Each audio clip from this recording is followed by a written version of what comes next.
ẹ̀yin tèmi jákèjádò àgbáyé mo kí yín lórí ọ̀rọ̀ Comfort Emmason òun náà ni.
Obìnrin yẹn ó ti sọ̀rọ̀ ọ̀rọ̀ tó sọ mọ̀ pẹ́yìn ti lè gbọ́ náà, ṣùgbọ́n ó ní nǹkan kan tí mo fẹ́ ká fàyọ ká mú jáde láti inú ẹ̀. Ó ṣàlàyé àwọn ọ̀rọ̀ yẹn, mo dẹ̀ fẹ́ kẹ́ ẹ gbọ́ bó ṣe sọ. ẹ̀yin èèyàn ẹ jọ̀ọ́ ẹ sáré fún mi ní ìṣẹ́jú kan. orin Alani Nightingale Ajágbéegun, ẹ jọ̀ọ́ màá fẹ́ kí kálukú ká múra sílẹ̀ lórí orin Ajágbéegun, kẹ́ ẹ lọ máa fọ́lù ẹ̀, kẹ́ ẹ gbọ́, kẹ́ ẹ wò ó. Orin Alani Nightingale ní YouTube, ẹ lọ tẹ̀lé wọn bẹ́ẹ̀, subscribe fún wọn bẹ́ẹ̀, ó wà ní Facebook, TikTok, Alani Nightingale. Orin wọn yẹn Ajágbéegun, giveaway ń bọ̀ lórí ẹ̀, giveaway ń bọ̀ lórí ẹ̀. Ajágbéegun tẹ́ bá mọ orin yẹn tó bá tásìkò, torí ẹ ní láti máa wo ìkànnì wa náà ní gbogbo ìgbà àtìgbà gbogbo. Láìpẹ́ á kéde àsìkò tí giveaway tí ó bẹ̀rẹ̀. Orin Ajágbéegun ẹ lọ gbọ́, kẹ́ follow ẹ̀, ẹ lọ gbọ́, kẹ́ follow ẹ̀, kẹ́ subscribe fún wọn. Alani Nightingale Ajágbéegun, ẹ ṣé. How y'all doing, beautiful people? I am glad to bring it to you that the song that we have all been waiting for, that is Ajágbéegun, is now available on all streaming platforms. That is Ajágbéegun by Alani Nightingale. Just go right there, search Ajágbéegun by Alani Nightingale. It's available for streaming, and you can share with your folks too. However, for those of you who are unable to win some things in the last challenges that we threw, in the last giveaways that we did, don't worry about it. I mean, we got more giveaways to do. I mean, there are a lot of goodies. I mean, smartwatches, phones, these are apples, and they are pretty much unopened. A lot of things, apples, iPads, and all whatnot. So what do you got to do to participate? Just go and listen to the new song Ajágbéegun by Alani Nightingale. Like I said, it's available on all streaming platforms. because we are going to be throwing some challenges. We are going to be throwing some questions about this song very soon. So just be ready, keep in touch. Very soon we are going to be doing some more challenges, and we will be doing a lot of giveaways. Bye for now, and thank you. Ẹ̀yin yẹn wa ẹ wò méje ó ti dé tán ẹ lọ máa bá wa wò ó, ẹ lọ bá wa wò ó lórí Àdìtú Èdùmàrè TV, Àdìtú Èdùmàrè TV, ibẹ̀ lẹ ti wò ó.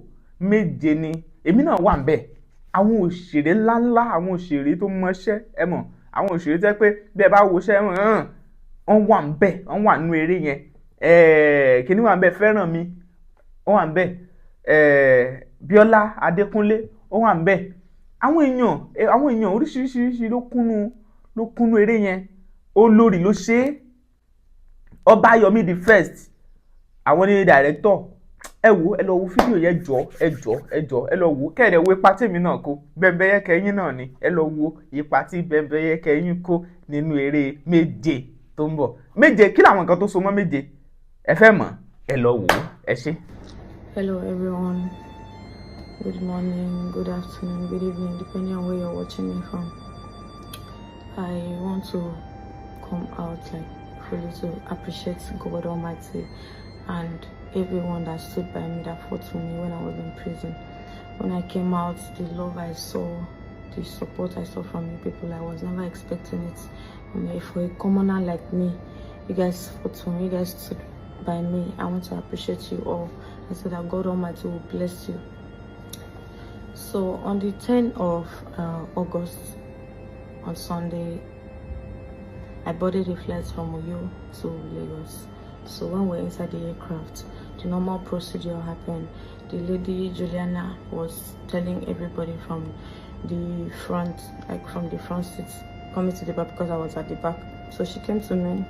She said she came to me. So when she was coming forward, so she came and I was struggling to put my phone. I was putting my phone on flight mode. So she said no, that I have to put it off. So I told her that one of my phones, because I was with two phones, one of my phones is for a fault. The phone is bad. The power button is bad precisely. So I showed her that the power button is bad. So she said I can put off my phone without the power button. I said okay. So she said I should go to my settings. So while she was telling me go to your settings and all that, I went to my settings. So she said go to your general. So while trying to do that, the pressure from her, so the man that was sitting on my right now helped me and off one of the phone, put one of the phone off while we were struggling on the other one that has the power button is still. So she said I should go to the my general. I went to the general. I went to the settings and the general. So when I told her okay, please, before then I told her please can you assist me and spell general. She said she cannot touch my phone. She can never touch my phone, children of nowadays. So I now turned to the guy that helped me to off one of my phone. I told him, please, can you assist me and spell general? So the guy now collected my phone and showed me and spelled type general on this thing. So when I went to her, okay, this is the general, I am here now. So the face that she was even giving me was not even encouraging. I had to plead with the same guy again on my right. So please, can you please do you know how to she said, do you know how to help me and off it from here, please? He now said okay, no problem, he helped me and off the phone eventually. So now off the phone, the two phones, put it where it's supposed to be on the aircraft. And I thought okay, I have offed my phone. So when she wanted to leave, she said you will see. I didn't take that to heart because I've already eventually offed my phone, which I was having problem in offing it. So I eventually offed the phone. So that was it. When we landed Lagos, everybody was going out of the aircraft. I was pressed. I went to pee. So going to the toilet, somebody was already inside the toilet, and I had to wait for the person to come out. So when the person eventually came out, I went inside and pee and. Ẹ̀gbọ́n tí ọmọbìnrin yìí tó ń jẹ́ Comfort Emmason tó sọ. Now, ṣọ́rọ̀ yẹn ṣáà lè pè ní òkodoro ọ̀rọ̀ tán, àbá fẹ́ sọ pé irọ́ díẹ̀díẹ̀ kún, ṣé irọ́ díẹ̀díẹ̀ wà nínú ẹ̀? Ẹ̀gbọ́n táwọn èèyàn kan sọ, àwọn kan pé so sorry Comfort Emmason, God will vindicate you. ẹnìkan ní did you go to prison or detention? béèrè ni prison or detention. So ẹnìkan ní una dey ask questions, so ask your mother. ẹnìkan ní ogun pa kínní kan your mama answer ṣépè fúnra wọn, ìyẹn kọ́. ẹnìkan ní Lady Comfort, I have listened to your explanation. Are you willing to face lie detector machine? One thing about correction center is that even you just spend the night there, senior guidance and counseling inmates will tutor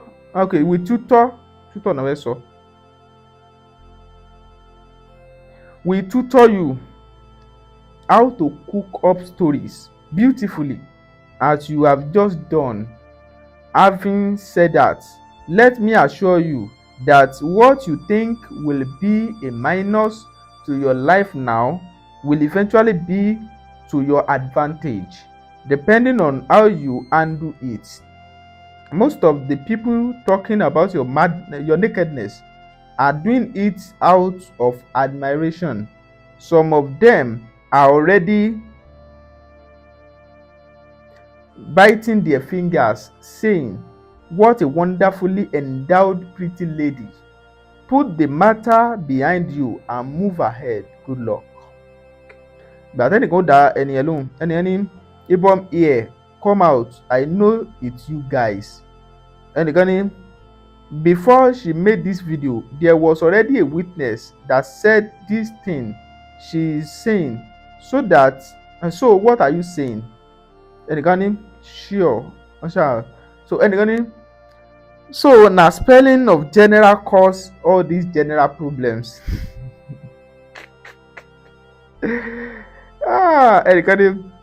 Make una rest. Me sef, during the time I'm in exam hall, I forgot the spelling of from. So someone that can speak this English and you really think she is illiterate. And my class tabbed me in exam, or my classmate to spell "and" for her. And no, her nails was long. Not everyone can use long nails. Not that she can't spell general. Ẹgbẹ́ kí n sọ kankan bíi tán bọ́rọ̀ dé. Ṣé nípa ti spelling kò sẹ́ni tí ọ̀rọ̀ ò lè sá lórí? Kò sẹ́ni tí ò lè gbàgbé spelling ọ̀rọ̀ kan. Ṣùgbọ́n nǹkan tí mo fẹ́ ká mọ̀ ni wípé béèyàn bá gbàgbé spelling, téèyàn gbàgbé spelling yẹn lè béèrè lọ́wọ́ ẹlòmíì. Ṣùgbọ́n èmi ń sọ fún yín, obìnrin yìí ó lè gbàgbé spelling general tòótọ́ tó padà wá di general thing ní gbogbo àgbáyé ń sìn. But at the same time ọ̀rọ̀ yìí ó máa àwọn ọ̀rọ̀ díẹ̀díẹ̀ náà wà ń bẹ́sẹ̀ pé kò sí bọ́rọ̀ yẹn ṣe lè jó 100% ẹgbà bẹ́ẹ̀. Ìdí ni wípé lábẹ́ bó ṣe wù kó rí àwọn ọ̀rọ̀ kéékèèké kan á kún. Bẹ̀rẹ̀ látòrí pé a ní kó ṣe gbá, a ní kó ṣàwo, a ní ohun mọ fóun kan ní problem kìnnìkan. Nǹkan tó wà behind ẹ̀ ju gbogbo yẹn lọ. Lóòótọ́ ó lè jẹ́ pé nìkan ló padà bá pa fóònù ẹ o. But at the same time, nǹkan tó wà níbi ọ̀rọ̀ yìí ó jù bẹ́ẹ̀ lọ. Kò dẹ̀ túmọ̀ sí pé ó jẹ̀bi 100% tàbí pé ẹni tó jẹ́ hostess yẹn náà pé ó jẹ̀bi 100%. But nínú àwọn ọ̀rọ̀ yìí ẹ̀yin náà ẹ sáà máa fòye gbé lọ, èrò tí yín náà mo sì fẹ́ ká mọ̀ ní comment section. ẹnìkan ní I no fit believe you Comfort. ìgbà tẹ́lẹ̀ mi ò dáhùn ní were you there?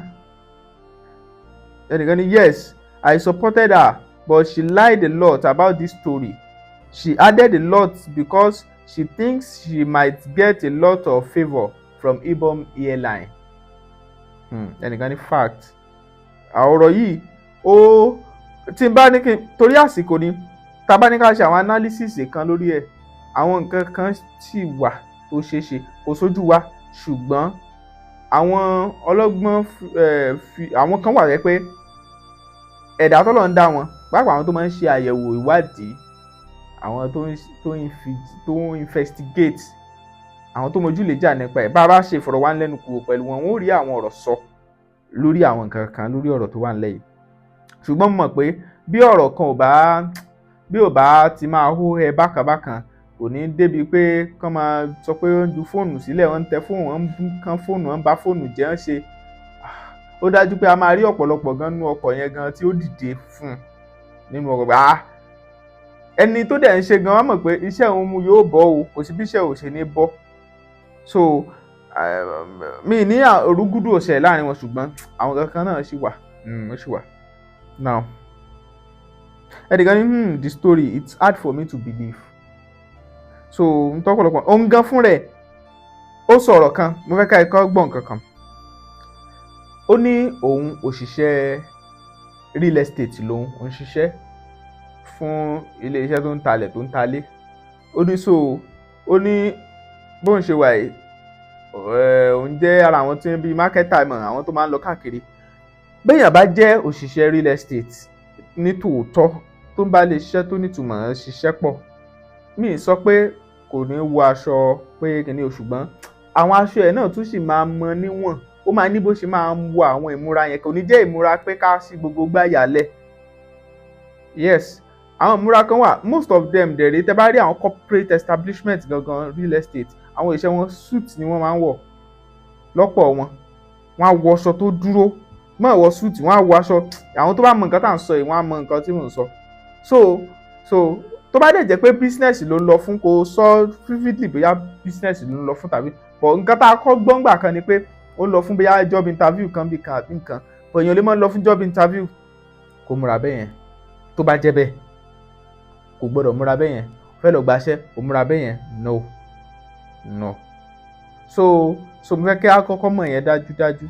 Then àwọn kankan wà nígbà míì kò tí lóòótọ́ a ní nǹkan pamọ́ra, a lè pa nǹkan mọ́ra jura wa lọ, but lọ́pọ̀ ìgbà wọ́n mú ẹ lọ́tún mú ẹ lósì, ẹ sọ pé ó yá ẹ mọ̀ another thing. Then à ń béèrè question kan pé ó ṣe John nìkan ló kù nínú plane.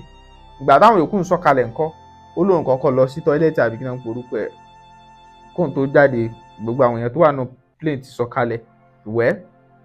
But síbẹ̀síbẹ̀ ọ̀rọ̀ yẹn nǹkan kan wà níbẹ̀. So èrò tiyín náà lórí ẹ̀, lórí táwọn èèyàn sọ, àwọn èèyàn sọ oríṣiríṣi. Then mo dé page ẹ̀, mo lọ sí page ẹ̀. Ìgbà tí mo dé page ẹ̀, mo try láti wo kí làwọn nǹkan tó ń gbé jáde. Ẹni tó sọ pé òun ní real estate ní òun kìnnìkan, ẹ lọ wo page ẹ̀. Ẹ máa rí àwọn oríṣiríṣi àwọn àwòrán tó pọ̀ jù níbẹ̀, àwọn irú nǹkan tó ń gbé jáde níbẹ̀. Ó ń sọ irú èèyàn tó ń fún rẹ̀ gangan jẹ́, bí àwọn tẹ́ pé ẹ̀mọ̀ kan gbé kinní tó kókó gbáyà wọn kó lè jáde, bẹ́ẹ̀ náà mí ẹ̀mọ̀.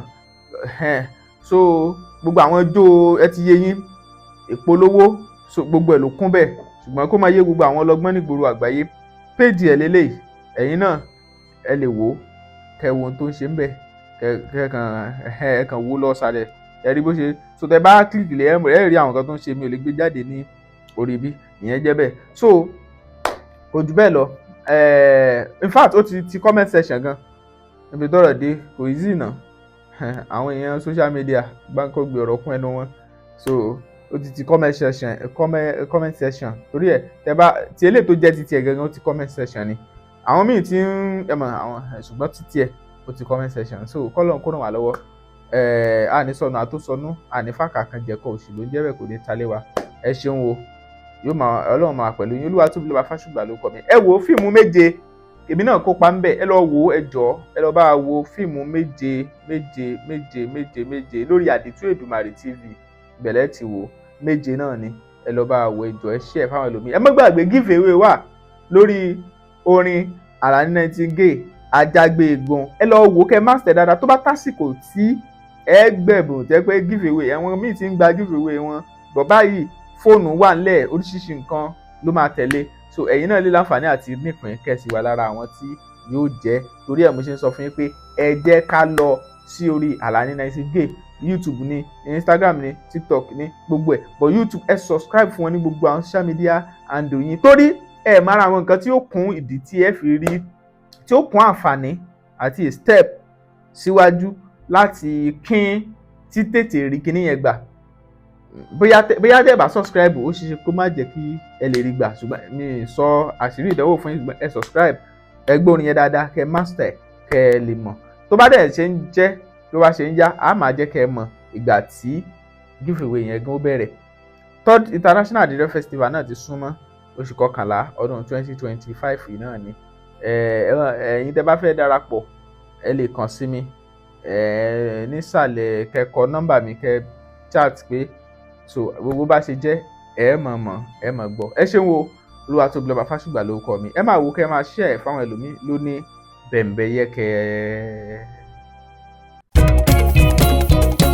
It's not homes and properties, real estate tó fà kọyọ. Wọ́n talẹ̀ ralé lóríṣiríṣi. It's not limited, you are too much o. Ẹni bá mọ̀nà ló yẹ ká tẹ̀lé kó lè fi wá mọ̀nà. It's not lónìí industrial land ó ń bẹ níbí. Bẹ́ẹ̀ fẹ́ ṣe commercial farming ẹ má bọ̀ wá. Àní bẹ́ẹ̀ fẹ́ ralẹ̀ láti ṣe real estate. Àbò òfẹ́ nímọ̀ nípa bọ́ tí í ṣe. Ìrọ̀rùn ló bá dé nílé iṣẹ́ tiwa. It's not homes and properties ó táwọn yọ ẹjọ́. Ilẹ̀ fún ilé gbígbé ń bẹ lọ́pọ̀ yanturu. Bẹ́ẹ̀ bá wà dòwò pọ̀ pẹ̀lú ìfọkànbalẹ̀ ni. Torí agbóhùnjẹjọba tójó lóòótọ́. Torí náà let's build future through real estate. Jẹ́ngbọ́ It's not homes and properties. Yeah. Real estate tó fà kọyọ. Wọ́n talẹ̀ ralé lóríṣiríṣi. Tó jójúlówó. It's not limited, you are too much o. Ẹlòmíì òun kàn wálé ayé wá jìyà ṣáá ni. Olówó tó fi lè ra oúnjẹ o kò ní jẹ oúnjẹ rẹ̀. Kò ní jẹ oúnjẹ gidi sínú ayé ẹ̀. Ìwọ náà wo ẹja kíká, ẹja dúdú, ẹja borí, edé, pọ̀nmọ́, ayé mi o. Tí gbogbo ẹ̀ ẹja kíká tó dá ipa ńlá. Fotimaj African Foods náà ní nọ́mbà wọn ló wà nísàlẹ̀ tó ń rí yẹn. Ẹja, ẹran ewúrẹ́ wà ńbẹ̀, ìgbín, gbogbo ẹ̀ ó ṣara lóore. Dákun jọ̀ọ́ jẹun sáyé ẹ̀. Kì í wá ṣe kó o jẹun lásán, jẹ oúnjẹ gidi. Fotimaj ni o pè, nọ́mbà wọn wà ńbẹ̀. Fotimaj ni o pè, wọn ò bọ̀ kó ránṣẹ́. UK wọ́n wà ńbẹ̀, wọ́n wà ní Nàìjíríà ńbí náà. Ìwọ ṣáà ti pe nọ́mbà yẹn jẹ́ kó wọ́n á kó bọ́ ńlé gan. Ìrọ̀rùn ló bá dé, jayé orí ẹ o. Bákan náà Fotimaj shea butter wà. Àwọn òrí jẹ́ pé tó bá fi para báyìí inú yóò máa dùn ni wọ́n máa ní kí láṣìírí ẹwà ẹ̀. Fotimaj shea butter náà ni. Pè wọ́n lo ayé rẹ̀. Ẹ̀yin èèyàn mi nílé lóko àti ní gbogbo ibikíbi tí ẹ bá ti ń gbọ́ mi. Tó bá jẹ́ àárọ̀ lẹ́wà ẹ káàárọ̀, tó bá jọ̀sán lẹ́wà ẹ káàsán, tó bá dé jáṣálẹ́ lẹ́wà ẹ káalẹ́.